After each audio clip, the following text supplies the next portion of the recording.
लीजिए सुनिए मुंशी प्रेमचंद के लिखे उपन्यास प्रेमा के दूसरे भाग जलन बुरी बला है को मेरी यानी समीर गोस्वामी की आवाज में। लाला बद्री प्रसाद अमृत राय के बाप के दोस्तों में थे और अगर उनसे अधिक प्रतिष्ठित न थे तो बहुत हेठे भी न थे। दोनों में लड़के लड़की के ब्याह की बात पक्की हो गई थी और अगर मुंशी धनपत राय 2 बरस भी और जीते तो बेटे का सेहरा देख लेते, मगर कालवश हो गए और ये अरमान मन में लिए बेकुंठ को सिधारे। हाँ, मरते मरते उनके बेटे को ये नसीहत थी कि मुंशी बद्री प्रसाद की लड़की से अवश्य विवाह करना।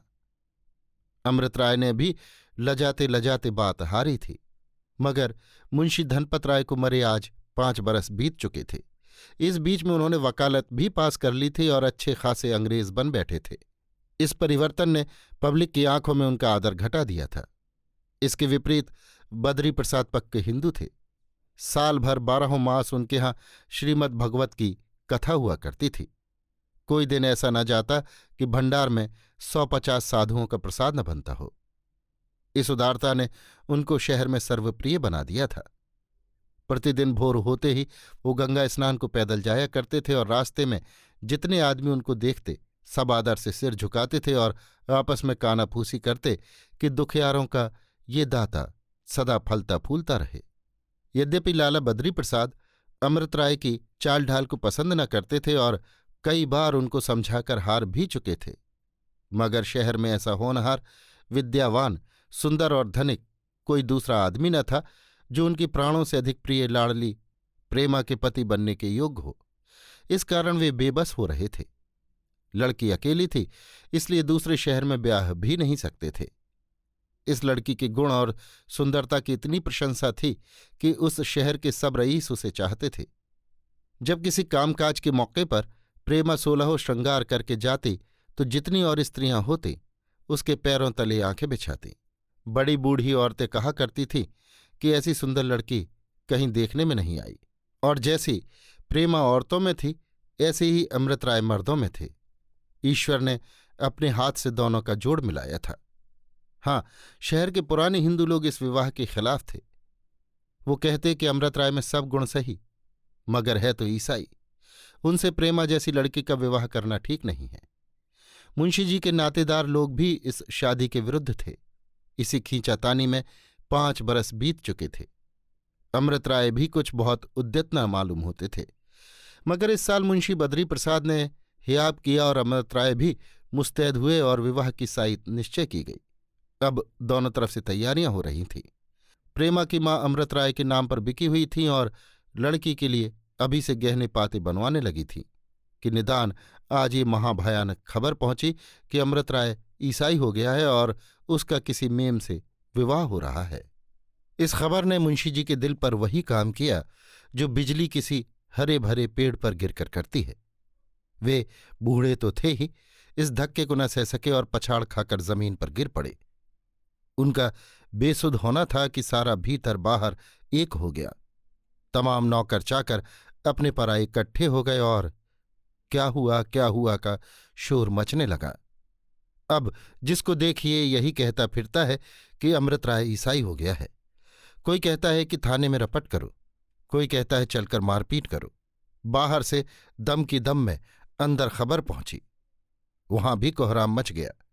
प्रेमा की मां बेचारी बहुत दिनों से बीमार थीं और उन्हीं की जिद थी बेटी की शादी जहां तक जल्द हो जाए अच्छा है। यद्यपि वो पुराने विचार की बूढ़ी औरत थीं और उनको प्रेमा का अमृत राय के पास प्रेम पत्र भेजना एक आंख न भाता था, तथापि जब से उन्होंने उनको एक बार अपने आंगन में खड़े देख लिया था तब से उनको यही धुन सवार थी कि मेरी आंखों की तारा का विवाह हो तो उन्हीं से हो। वो इस वक्त बैठी हुई बेटी से बातचीत कर रही थी कि बाहर से ये खबर पहुंची। वो अमृत राय को अपना दामाद समझने लगी थी और कुछ तो न हो सका, बेटी को गले लगाकर रोने लगी। प्रेमा ने आंसू को रोकना चाहा, मगर ना रोक सकी। उनकी बरसों की संचित आशा बेल क्षणमात्र में कुम्हला गई। हाय, उससे रोया भी न गया। चित्त व्याकुल हो गया। मां को रोती छोड़ वो अपने कमरे में आई, चारपाई पर धम से गिर पड़ी। जबान से केवल इतना निकला कि नारायण, अब कैसे जीऊंगी, और उसके भी होश जाते रहे। तमाम घर की लौंडियां उस पर जान देती थीं। सब की सब एकत्र हो गईं और अमृत राय को हत्यारे और पापी की पदवियां दी जाने लगीं। अगर घर में कोई ऐसा था कि जिसको अमृत राय की ईसाई होने का विश्वास न आया तो वो प्रेमा के बड़े भाई बाबू कमला प्रसाद थे। बाबू साहब बड़े समझदार आदमी थे। उन्होंने अमृत राय के कई लेख मासिक पत्रों में देखे थे, जिनमें ईसाई मत का खंडन किया गया था, और हिंदू धर्म की महिमा नाम की जो पुस्तक उन्होंने लिखी थी उसकी तो बड़े बड़े पंडितों ने तारीफ की थी। फिर कैसे मुमकिन था कि एकदम उनके ख्याल पलट जाते और वो ईसाई मत धारण कर लेते। कमला प्रसाद यही सोच रहे थे कि दाननाथ आते दिखाई दिए। उनके चेहरे से घबराहट बरस रही थी। कमला प्रसाद ने उनको बड़े आदर से बैठाया और पूछने लगे, यार ये खबर कहाँ से उड़ी? मुझे तो विश्वास नहीं आता। दाननाथ, विश्वास आने की कोई बात भी तो हो। अमृत राय का ईसाई होना असंभव है। हाँ, वो रिफॉर्म मंडली में जा मिले हैं। मुझसे भूल हो गई कि यही बात तुमसे न कही। कमला प्रसाद, तो क्या तुमने लालाजी से ये कह दिया? दाननाथ ने संकोच से सर झुकाकर कहा, यही तो भूल हो गई। मेरी अक्ल पर पत्थर पड़ गए थे। आज मैं शाम को जब अमृत राय से मुलाकात करने गया तो उन्होंने बात बात में कहा कि अब मैं शादी न करूंगा। मैंने कुछ न सोचा विचारा और ये बात मुंशी जी से कह दी। अगर मुझको मालूम होता कि इस बात का बतंगड़ बन जाएगा तो मैं कभी न कहता। आप जानते हैं कि अमृत राय मेरे परम मित्र हैं। मैंने जो ये संदेश पहुंचाया तो इससे किसी की बुराई का आशय न था। मैंने केवल भलाई की नीयत से ये बात कही थी। क्या कहूं, मुंशी जी तो ये बात सुनते ही जोर से चिल्ला उठे, वो ईसाई हो गया। मैंने बहुतेरा अपना मतलब समझाया मगर कौन सुनता है। वो यही कहते मूर्छा खाकर गिर पड़े। कमला प्रसाद ये सुनते ही लपक कर अपने पिता के पास पहुंचे। वो अभी तक बेसुध थे। उनको होश में लाए और दाननाथ का मतलब समझाया और फिर घर में पहुंचे। उधर सारे मोहल्ले की स्त्रियां प्रेमा के कमरे में एकत्र हो गई थीं और अपने अपने विचारानुसार उसको सचेत करने की तरकीबें कर रही थी। मगर अब तक किसी से कुछ न बन पड़ा। निदान एक सुंदर नवयौवना दरवाजे से आती दिखाई दी। उसको देखते ही सब औरतों ने शोर मचाया, लो पूर्णा आ गई, अब रानी को चेत आ जाएगा। पूर्णा एक ब्राह्मणी थी। उसकी उम्र केवल 20 वर्ष की होगी। ये अति सुशीला और रूपवती थी। उसके बदन पर सादी साड़ी और सादे गहने बहुत ही भले मालूम होते थे। उसका विवाह पंडित बसंत कुमार से हुआ था, जो दफ्तर में 30 रुपये महीने के नौकर थे। उनका मकान पड़ोस ही में था। पूर्णा के घर में दूसरा कोई न था, इसलिए जब 10 बजे पंडित जी दफ्तर को चले जाते तो वो प्रेमा के घर चली आती और दोनों सखियां शाम तक अपने अपने मन की बातें कहा सुना करती।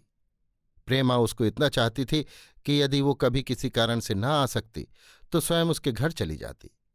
उसको देखे बिना उसे कल न पड़ती थी। पूर्णा का भी यही हाल था। पूर्णा ने आते ही सब स्त्रियों को वहां से हटा दिया। प्रेमा को इत्र सुंघाया, केवड़े और गुलाब का छींटा मुख पर मारा, धीरे धीरे उसके तलवे सहलाए, सब खिड़कियां खुलवा दी। इस तरह जब ठंडक पहुंची तो प्रेमा ने आंखें खोल दी और चौंक कर उठ बैठी। बूढ़ी माँ की जान में जान आई। वो पूर्णा की बलाएं लेने लगी और थोड़ी देर में सब स्त्रियां प्रेमा को आशीर्वाद देते हुए सिधारी। पूर्णा रह गई। जब एकांत हुआ तो उसने कहा, प्यारी प्रेमा, आंखें खोलो, ये क्या गत बना रखी है? प्रेमा ने बहुत धीरे से कहा, हाय सखी, मेरी तो सब आशाएं मिट्टी में मिल गईं। पूर्णा, प्यारी ऐसी बातें ना करो, जरा दिल को संभालो और बताओ तुमको ये खबर कैसे मिली? प्रेमा, कुछ न पूछो सखी, मैं बड़ी अभागिनी हूं। रोकर हाय दिल बैठा जाता है, मैं कैसे जीऊंगी? पूर्णा, प्यारी जरा दिल को ढांढस तो दो, मैं अभी सब पता लगा देती हूं। बाबू अमृत राय पर जो दोष लोगों ने लगाया है वो सब झूठ है। प्रेमा, सखी तुम्हारे मुंह में घी शक्कर, ईश्वर करे तुम्हारी बातें सच हों। थोड़ी देर चुप रहने के बाद वो फिर बोली, कहीं एकदम के लिए मेरी उस कटकलेजिए से भेंट हो जाती तो मैं उनका कुशल क्षेम पूछती, फिर मुझे मरने का रंज न होता। पूर्णा, ये कैसी बात कहती हो सखी? मरे वो जो तुमको देख न सके? मुझसे कहो, मैं तांबे के पत्र में लिख दूं कि अमृत राय अगर ब्याह करेंगे तो तुम्ही से करेंगे। तुम्हारे पास उनके 20 पत्र पड़े हैं। मालूम होता है कि किसी ने कलेजा निकाल कर धर दिया है। एक एक शब्द से सच्चा प्रेम टपकता है। ऐसा आदमी कभी दगा नहीं कर सकता।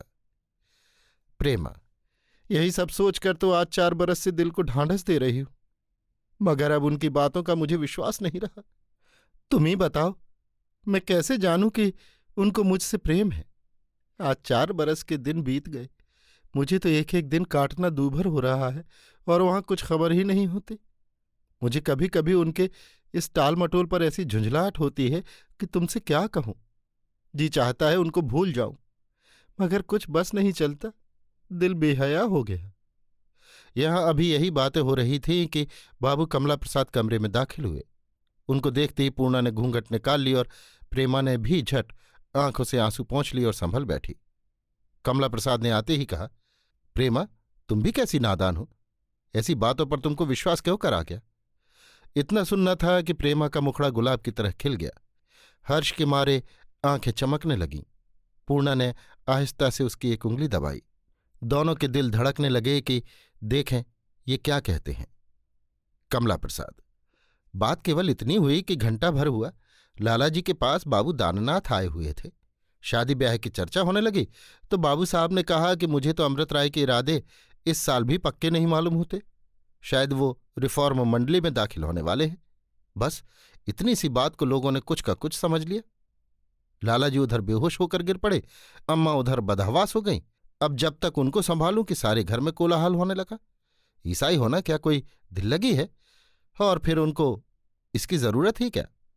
पूजा पाठ तो वो करते ही नहीं, बंगले में रहते हैं, बावर्जी का पकाया खाते ही हैं, छूत विचार मानते ही नहीं। तो उन्हें क्या कुत्ते ने काटा है कि अपना मत छोड़कर नक्कू बने। ऐसी बेसिर पैर की बातों पर एतवार नहीं करना चाहिए। लो अब मुंह धो डालो, हंसी खुशी की बातचीत करो। मुझे तुम्हारे रोने धोने से बहुत रंज हुआ। ये कहकर बाबू कमला प्रसाद बाहर चले गए और पूर्णा ने हंसकर कहा, सुना कुछ, मैं जो कहती थी कि ये सब झूठ है। ले मुंह मीठा कराओ।